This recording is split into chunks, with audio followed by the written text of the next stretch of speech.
um gato deve comer por dia? E quais são as dicas para a gente fazer isso da maneira correta?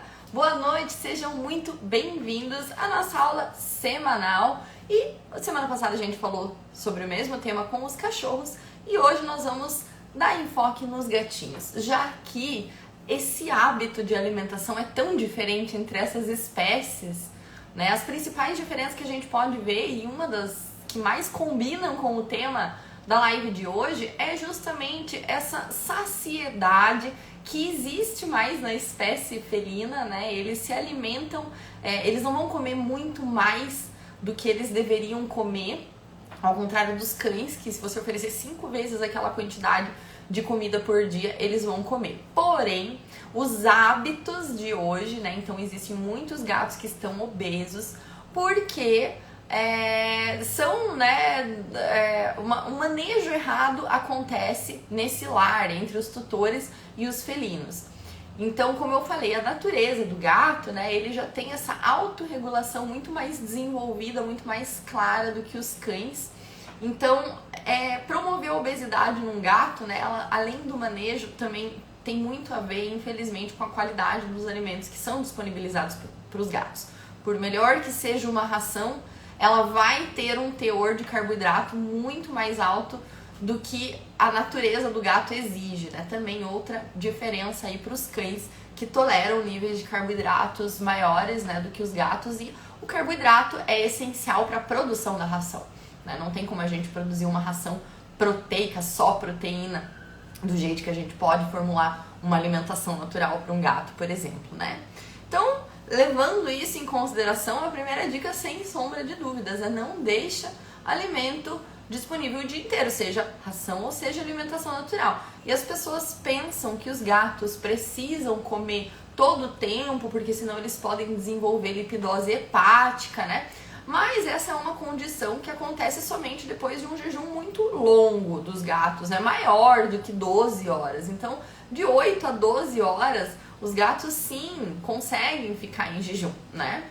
Então a gente não precisa deixar potes de comida o dia inteiro pela casa. E na verdade, essa não é uma dica sozinha, mas ela vale como uma dica, né? Ela tem a ver com o nosso assunto de não deixar o alimento disponível o tempo inteiro, mas também isso pode afetar o paladar ou quanto o animal vai comer, para positivo, para mais ou para menos, né? Já que a gente fazendo isso, nós também reduzimos a qualidade desse alimento. E quem nunca teve um gato que chegou e não quis comer, o pote tá cheio de ração, ele não quer comer, e daí você coloca um pouquinho mais de ração e ele vai lá e come, é porque essa ração que já estava ali, né, em contato com o ar, em contato com a umidade, ela já não tá mais tão crocante, ela já não tá mais, né, do jeito que ela estaria. Claro que eles são super exigentes, né, em relação a isso, mas até mesmo isso pode melhorar, né? Então, se você tem um gato que não está querendo comer, por exemplo, talvez se você oferecer sempre a ração fresca, não deixar parada no pote, não ficar tentando, né, ter horários, ter rotina, isso funciona para os cães, tanto para os gatos, né? Pode desenvolver aí, né, uma atração melhor pelo alimento. Então, assim, nos gatos eu vejo 2 extremos, vamos dizer assim. O gato que não come nada, só aquela marca de ração, só aquele tipo de ração, você tenta oferecer nada, ele aceita. Ou o gato obeso que come tudo, né? Então é raro um meio termo, vamos dizer assim, porque justamente, né, isso tem muito a ver com o manejo da gente oferecer essa dieta, independente se o gato é obeso ou não. Então, assim, já temos uma predisposição à obesidade pelo tipo de alimento que é fornecido, que é a ração, que é altamente carboidrato. E é por isso que a gente tem que oferecer um alimento úmido com frequência, todo dia, né, para os gatos. Essa é uma forma também de minimizar aí, né, porque um alimento úmido, ele é mais proteico e ele oferece umidade, o gato já é ruim para beber água também, né? Vamos dizer assim, eles não bebem por conta própria a quantidade que eles deveriam ingerir de água. Então, junto com a dica de quanto o seu gato deve comer, é o quanto o seu gato deve beber, deve ingerir de água, que é em torno de 70, 60, 70 ml por quilo de peso, né? Então, é raro um gato que se alimenta com ração tomar essa quantidade de água. e isso pode vir, né, a desenvolver aí, né, um problema renal futuramente, além de que a gente sabe que isso, a água é um dos nutrientes mais importantes, né, não é porque a água que não é nutriente mais importante na nutrição humana e animal, né, então não ofereça ração ou alimentação natural à vontade, mas a água sim, inclusive a gente tem que, né, às vezes até estimular eles ali a se atraírem pela água. Então, se você se alimenta de ração, meça, né? Segunda dica importante, meça a quantidade de ração que você está oferecendo. Porque é raro, né? A gente vê ali, tem a tabelinha, então a gente tem que seguir aquela tabelinha. Para gatos há uma variedade muito menor do que de cães, né? De tamanho, peso, então ela é mais fácil, né? Mais geral, vamos dizer assim. Então, em média, os gatos vão comer 40 gramas de ração, por exemplo, né? E, em média, os gatos vão comer ali 150, 180 gramas de alimentação natural. Não varia muito disso, diferente de cachorro, que pode comer 100 gramas de alimentação natural, 1 quilo de alimentação natural, né? Mais 2 quilos de alimentação natural. Então, a variação para os gatos ela é menor. Existem gatos maiores, raças maiores, que demandam mais, que exigem mais, e elas estão até destacadas, geralmente, nos rótulos das rações, né? Ou se não é uma ração aí específica. Então, saiba a quantidade e saiba se o seu gato está ou não ingerindo aquela quantidade recomendada. Dentro daquela quantidade recomendada também existem variações. Se o gato é castrado, ele precisa de 30% a menos dessa quantidade, né? E não a mesma quantidade. Então isso é outro erro comum que eu vejo acontecer. As pessoas continuam dando a mesma quantidade de comida para o animal que foi castrado. Não muda, né, a densidade calórica desse alimento. Então se permanece a mesma quantidade, tem que ser um alimento menos calórico, né? Então a gente também comete esse erro bastante. E é por isso que os cães e gatos engordam após a castração. A gente também tem que promover o enriquecimento ambiental dos gatos. Lembrar que um dos motivos que eles podem estar comendo demais, comendo o dia inteiro, além da gente deixar à disposição esse alimento, é a falta de estímulo que esse gato pode estar tendo. Então, às vezes, o gato, ele precisa, né, de um enriquecimento ambiental tanto quanto um cão. E existem várias formas que a gente pode fazer isso com os gatinhos, né, com os alimentos mesmo, escondendo, e daí sim usando isso a nosso favor, né. Então, é muito fácil a gente se adaptar, né? Quanto um gato deve comer por dia, de forma resumidamente, assim, em relação à frequência, 6 até 6 meses, enquanto o gato é filhotinho, eles precisam comer talvez um pouco mais, 3 a 4 vezes por dia. E depois, dos 6 a 8 ali em diante, de 2 a 3, né? Então, tem gatos, por exemplo, comem de manhã, comem de tardezinha, né? Às vezes quando a pessoa sai trabalhar e volta só no final da tarde. E mais tarde da noite, e alguns nem querem comer mais tarde da noite, então comem 2 vezes por dia, tá tudo certo. Você não precisa ficar com medo que o seu gato desenvolva lipidose hepática num espaço tão curto de tempo, né? Isso lembrando, sempre falando de pets saudáveis, pets que não tenham problema de saúde, né?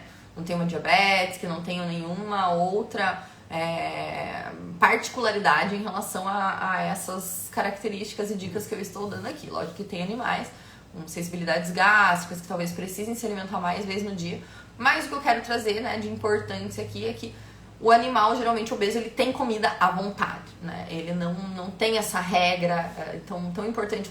O que o seu gato vai comer é quando ele vai comer, né? Então, por isso que esse tema é tão importante, merece aí uma aula específica.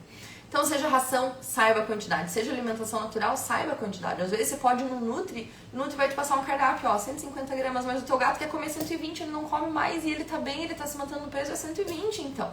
Ai, não, ele precisa um pouco mais, ele tá perdendo peso, às vezes a gente tem que aumentar. Isso é um metabolismo individual, né, e que funciona muito com o gato, assim, a gente observar o seu próprio estágio de regulação, né, a sua própria percepção de saciedade, geralmente funciona. E a terceira dica, não menos importante também, lembrando da nossa divisão ali, né, dos gatos, os que são muito seletivos, os que não têm apetite, né, os que têm muito apetite, então são os petiscos. Então nem todo gato come petisco, porém, na maioria das vezes, os gatos que comem petiscos inadequados, né, presunto, essas coisas nossas, né? Então, assim, gente, levem em consideração as calorias. Sempre você adicionar carne, adicionar proteína vai ser benéfico, né, pro gato, porque você vai estar diluindo aí essa quantidade de carboidrato da ração, porém isso tem um limite, né? Então se a gente der muita carne, por exemplo, pro gato, a alimentação principal dele não vai mais ser a ração completa e balanceada, mas sim só a carne, que não é completa e balanceada. Então a gente precisa levar tudo isso em consideração e saber como usar os alimentos naturais a nosso favor. Então melhora, né, a qualidade do alimento se a gente misturar sim um alimento úmido, uma carne, um ovo, um iogurte natural nessa ração, né? Mas sempre dentro dos 10, 20 no máximo % do total de alimento do dia. Então a principal dica do quanto oferecer é a gente conseguir controlar a quantidade que está sendo oferecida. Saber quanto que é 40 gramas de ração, saber quanto que é 150 gramas de alimentação natural e saber quanto que é 10% disso que eu posso dar em petisco, né, por exemplo. Saber que eu não estou exagerando, saber que esses alimentos eles estão fazendo diferença na dieta pro bem, não pro mal, não simplesmente acrescentando calorias vazias nessa dieta, né? Então, optar por petiscos que são funcionais, que trazem esse efeito. E eu dei o exemplo aqui, ovos, queijos brancos, proteína em geral são perfeitas para gatos.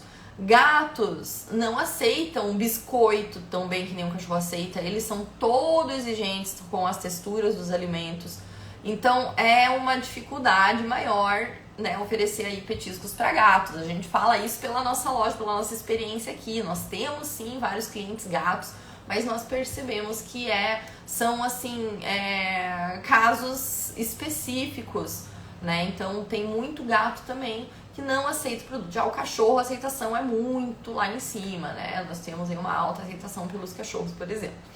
Então lembrando sempre que o gato gosta de proteína. E existem até alguns palatabilizantes que funcionam para os gatos, né? Alguns artificiais, alguns não tão interessantes, mas eu já ouvi falar que muito gato fica doido com levedo de cerveja. Levedo de cerveja, que é um suplemento, é um dos complementos que a gente pode usar na alimentação natural, que é rico também em complexo B, um monte de vitamina, um monte de minerais, e eles se atraem muito por esse sabor, né? Então o gato ele tem disso também. Peixe é outro exemplo, né? O gato ele realmente tem muita atração ali pelo paladar do peixe. E é por isso que a gente não oferece tanto peixe, mas sim carnes, porque o peixe ele é literalmente viciante pro gato, né? Então ele pode aí prejudicar todo o resto se a gente oferece só petiscos inadequados. O peixe é saudável ainda, né? Mas se você só oferece presunto, o gato só vai querer comer presunto, ele vai se acostumar com aquilo, ele é metódico, né? Então é bom a gente evitar de oferecer petiscos em excesso e inadequados, né? Primeira coisa. Então lembrar que um presunto para um gatinho é bastante sódio, é bastante nitrato, nitrito, conservantes, né? Então assim, não é algo que eles precisam e com certeza é algo que vai interferir no apetite deles, né? Eles vão criar um paladar para esse tipo de produto inadequado e você vai ter dificuldades na hora de apresentar um produto natural. Nós temos várias dicas de receitas para gatos, né, tanto na comunidade quanto no livro de receitas. Todo mundo, não sei se todo mundo sabe, mas a gente sempre procura deixar claro que todas as receitas de petiscos elas são para cães e gatos.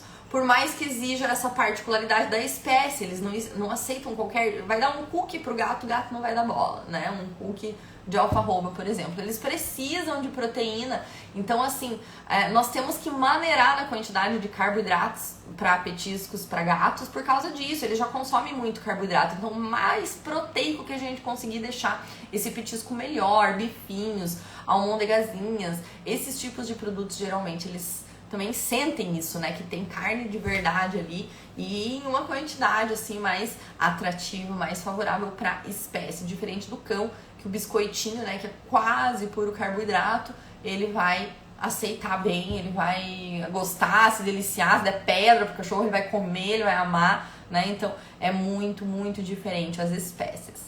Então, seja qual for o problema do seu gatinho, se o seu problema é fazer o gatinho comer, use os alimentos em seu favor, os alimentos naturais, as carnes adequadas, os iogurtes. Geralmente gato se atrai bastante pelos derivados lácteos. ovos, muito interessante, assim, você vai enriquecer a dieta, você vai fazer, né, isso de maneira positiva, porém sempre maneirando na quantidade. Se você tem um gato obeso que precisa perder peso, pensa em oferecer alimentação natural para esse gato. Eu sei que a transição da mudança da dieta para gatos não é tão fácil, mas ela vale muito a pena, né? É muito mais fácil perder peso com alimentação natural, tanto para o tutor quanto para o pet, né? Então, por mais que seja mais caro, mais trabalhoso ali, o convencimento do gato, vale muito a pena, com certeza. E não deixa a comida à vontade, né? Não deixa a comida à vontade. Pesa, estabeleça horários, rotinas, desde filhotes, né? Quanto antes você fizer isso, melhor. Com a minha gatinha, desde cedo, ela só come na hora de comer, né? Então, ela não tem esse hábito de ficar comendo o dia inteiro. E é muito fácil a gente fazer isso pro gato, porque ele realmente se acostuma, vai lá comer um pouquinho e volta, vai lá comer um pouquinho e volta, e a gente acaba perdendo o controle. Então, se pelo menos você controlar a quantidade, já está mais fácil de resolver o problema, né? Mesmo que for para deixar ali o alimento um pouco mais. Então, se você saiu de casa de manhã e vai voltar só à noite, não se preocupe, o seu gato pode ficar bem. E uma alternativa da alimentação natural é até mesmo deixar a comida congelada fora da geladeira e ele vai se alimentar com aquela comida antes, né? De estragar, de deteriorar, de ficar 8 horas aquela comida fora da geladeira ali à vontade do gato. E isso também vai fazer ele não comer mais, né? Porque ele vai chegar ali, vai sentir que aquele cheiro já não tá mais tão legal, não tá bom, ele também não vai querer comer. Então não vale a pena nem perda do alimento, né? E nem por essa parte de vista de manejo mesmo, certo? É a gente identificar o nosso gato, ele come bastante, várias porções, ele come menos porções no dia, consigo dar as porções no dia, quanto ele está comendo, como ele está se mantendo no peso, né? E não normalizar a obesidade dos gatos como se isso fosse coisa de gato. Gato é assim mesmo, gato não pode ficar sem comer, gato é, né? Então tem tudo isso pra gente levar em consideração. Eu espero que vocês tenham gostado das dicas sobre a alimentação dos gatinhos hoje e aguardo vocês na semana que vem para a próxima aula aqui no Instagram. Um beijo, gente! Boa noite!